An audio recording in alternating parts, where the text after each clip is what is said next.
नमस्कार दोस्तों, स्वागत है आपका आज समय के दूसरे बुनियादी सवाल पर। दरअसल आपके पास समय कितना है? आप ये कैसे कह सकते हैं कि आपके पास समय पर्याप्त नहीं है? क्योंकि आज कोई भी इंसान कितने भी बड़े पद पर बैठा हो या उसके पास कितनी भी दौलत हो, लेकिन समय उसके पास फिक्स है। समय उसके पास 24 घंटे ही हैं, जो हर गरीब के पास हैं। भगवान ने किसी को दौलत ज़्यादा दी है तो किसी को दौलत कम दी है, किसी को सुंदरता ज़्यादा दी है तो किसी को सुंदरता कम दी है, किसी को बुद्धि ज़्यादा दी है और किसी को बुद्धि कम दी है।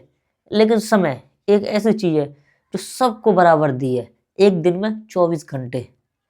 और लगभग आप इस चीज़ को और कॉम्प्लिकेटेड तरीके से ना समझ के आसान वे में समझें तो मैं आपको एक उदाहरण देता हूँ। समय एक ऐसी चीज़ है जिसे आप बैंक में जमा नहीं कर सकते। लोग पैसा जमा कर देते हैं और कुछ समय बाद उस पैसे के कुछ पैसे बढ़ जाते हैं, उन्हें पैसा बढ़ के मिलता है। लोग शेयर मार्केट में इन्वेस्ट करते हैं, अपनी चीज़ों को इन्वेस्ट करते हैं तो उसकी चीज़ें उन्हें डबल होकर मिलती हैं।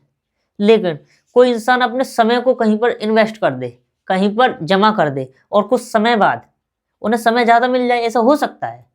नहीं होता, क्योंकि समय का समय से कंपैरिजन नहीं हो सकता। क्योंकि समय हमारे पास है और उस समय को हम खर्च करके और समय बढ़ाएंगे वो नहीं बढ़ता। पैसा बढ़ जाता है, इज्जत बढ़ सकती है, अपना स्वास्थ्य बढ़ सकता है समय को खर्च करके, लेकिन समय को खर्च करके समय नहीं बढ़ता।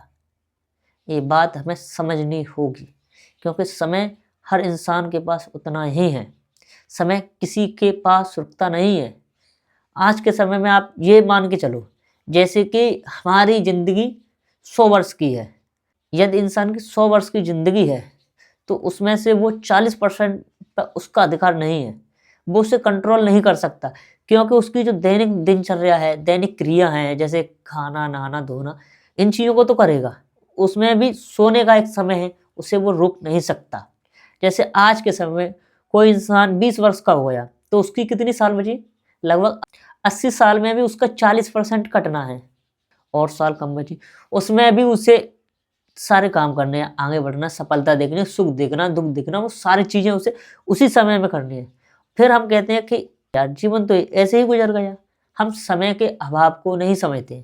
आज 20वीं सदी में जो इंसान समय को मैनेजमेंट ना करके अपने वर्क को मैनेजमेंट करे, अपने काम के तरीके को मैनेजमेंट करने लग जाएगा तो वो इंसान आज भी बहुत जल्दी सफल हो सकता है। अपने कामों तक पहुँचने में उसे समय नहीं लगेगा, क्योंकि समय ही तो ऐसी चीज़ है जैसे हम अभी डिकोड नहीं कर रहे, अपने वर्क को डिकोड नहीं कर रहे। अगर ऐसा नहीं करेंगे तो हमें पछताना पड़ेगा, फिर समय की मार पड़ेगी। फिर हम जो बनना चाहते हैं वो तो ना बन के जो नहीं बनना चाहते, जो नहीं करना चाहते, वो करवाएगा समय। इसलिए अभी समझने का समय है।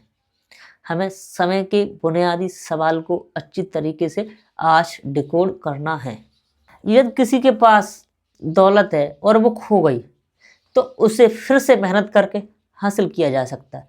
यदि किसी के पास सुंदरता है तो संयम से फिर से वो सुंदर हो सकता है। यदि किसी की विद्या खो गई, कोई विद्या भूल गया, तो वो फिर से अध्ययन करके विद्या को हासिल कर सकता है। लेकिन किसी ने समय बर्बाद कर दिया तो समय किसी भी कीमत पर वापस नहीं आ सकता।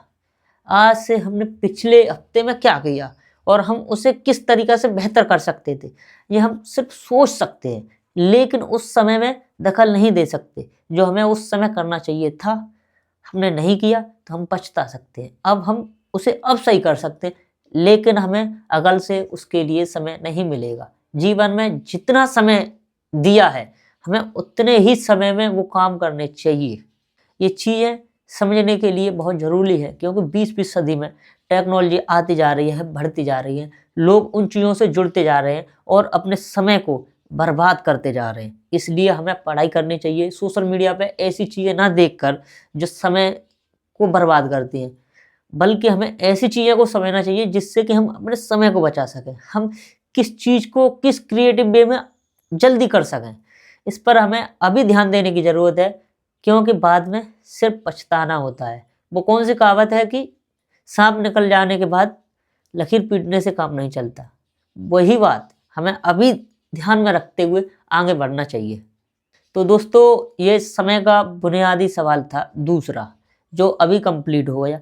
और इसके बाद में समय का बुनियादी तीसरा सवाल होगा, जिसके ऊपर कल मैं शूटिंग करूंगा। इसके लिए, समय बचाने के लिए मैं लोगों को जागृत कर रहा हूँ। मैं खुद भी इससे जागृत हो रहा हूँ कि समय की वैल्यू सबसे अधिक है।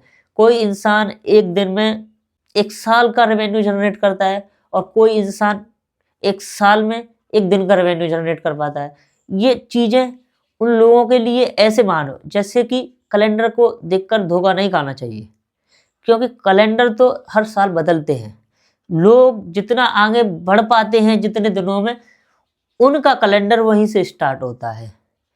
जो लोग जितने दिन का सदुपयोग कर सकते हैं, वो लोग उतने ही दिन को समझें कि साल में अभी इतने दिन मैंने कंप्लीट कर पाए हैं।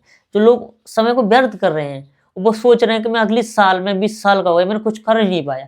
तो तुम समय को बिगाड़ते हुए 20 साल के हो गए, लेकिन आपने समय का सदुपयोग सिर्फ 4 साल किया है। तो आप बुद्धि के स्तर से, पैसे के स्तर से और इज्जत के स्तर से, हर चीज़ से आप 4 ही साल के हुए। इस चीज़ को हमें अभी समझना होगा। तो दोस्तों मिलते हैं एक नई वीडियो के साथ, एक नए कॉन्सेप्ट के साथ। तब तक के लिए जय हिंद, वंदे मातरम। यदि आपको इस वीडियो से थोड़ी सी भी इन्फॉर्मेशन मिली हो तो चैनल को सब्सक्राइब जरूर कर दें, क्योंकि अब इस चैनल पे बहुत चीज़ की ज़रूरत है। वीडियो अभी इतनी क्वालिटी में नहीं है और मैं अच्छी तरीक़ा से एक्सप्लेनेशन नहीं कर पाता हूँ। इन चीज़ों के लिए थोड़ी सी डिजिटली भी ज़रूरत है और मुझे भी अपने आप को एनहांस करने की ज़रूरत है। तो मिलते हैं एक नई वीडियो के साथ, तब तक के लिए जय हिंद, वंदे मातरम।